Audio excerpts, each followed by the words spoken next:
Hello, it's Sonia here with The Pretty Stitch. Welcome to my channel. Today is Wednesday, and that means it's the stitch of the week. So this is actually going to be my last stitch of the week for 2020. We made it. So today's stitch, I think it's a fun one. I actually have a project that uses this stitch. Usually I like to introduce the stitch first and then do the project, but just so happens I have a project that already uses this stitch, so I can link that below. But we're going to be doing a herringbone half double crochet stitch. And if you can do a regular half double crochet, then you should have no trouble doing the herringbone half double crochet. It's just like a half double crochet, but kind of mixed up a little bit. So to get started, we are going to work a chain of, let's do 7.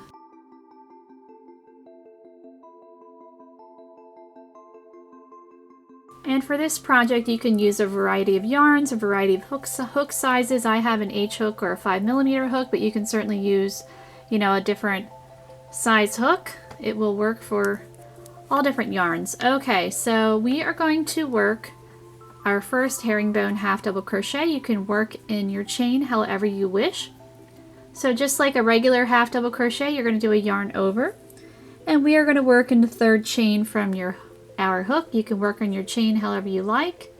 So you're just going to insert your hook in that chain, pull up a loop. So we have 3 loops on our hook, just like a regular half double crochet. Normally we just yarn over, pull through all 3, but for this stitch, you're not going to do a yarn over, you're actually going to pull through this middle stitch here. Just like that. And it looks like a little bit of a purl left on there to me, like if you were knitting or using Tunisian crochet. Now we're going to yarn over and pull through the final 2. And we have completed 1 stitch. So we'll do the same thing with the second. Yarn over, insert your hook in this next chain, pull up a loop, 3 loops on our hook, and we're going to pull through the middle loop on our hook. And now we're going to yarn over and pull through the final 2. And we'll do that again. So yarn over, insert my hook in the next chain, I got pull up my loop,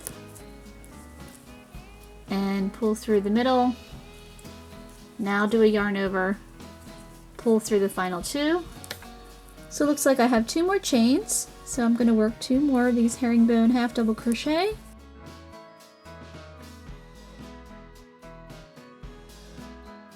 And there's my final chain.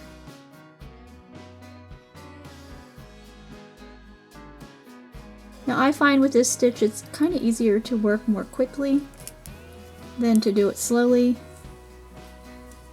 So we have completed our first row. So to start the next row, you could chain 2 and turn, but I want to chain 1 and turn.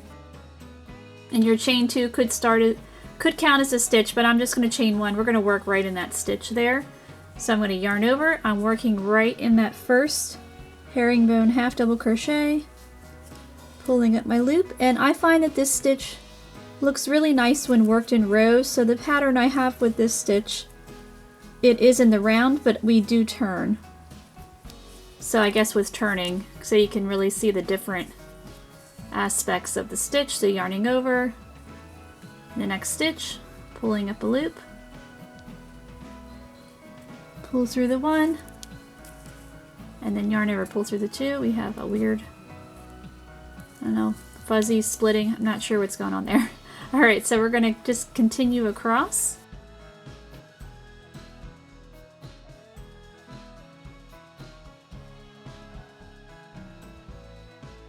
So you can see as I'm working a little bit more quickly, and then I'm just going to work on top of my skipped chain 2 there.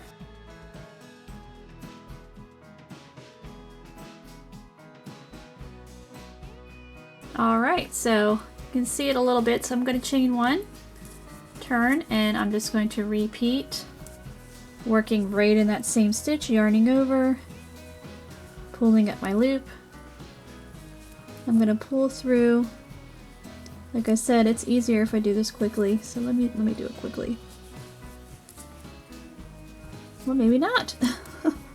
Really, it's not a hard stitch. I think once you get your like, you know, when you're crocheting, like you get your groove, is what I kind of call it.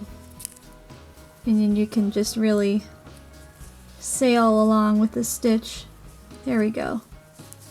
Get in that crochet pocket. I know I sound strange, don't I?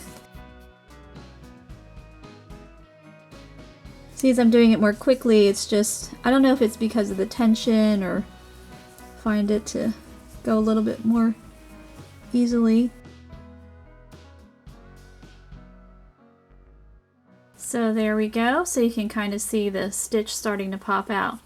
So I will work a few more rows so you can see how it looks, and I will meet you back. Okay, so I worked a couple more rows of my herringbone half double crochet. So you can see it on that side, flip it over, see it on that side. So I think it looks nice on both sides and just gives an interesting, nice little texture there. So if you get a little bored of doing regular half double crochet, then you could give this one a try. So I hope you enjoyed the final stitch of the week for 2020, hoping that 2021 will be a brighter and happier year for us. It's been a rough year for many of us, but we made it. So I hope you all have a blessed new year, and I hope you enjoyed this final stitch of the week. And I will have more for 2021. So not stopping stitch of the week, but this just happens to be the last one. So I hope you enjoyed this final stitch for 2020, and I thank you so much for watching.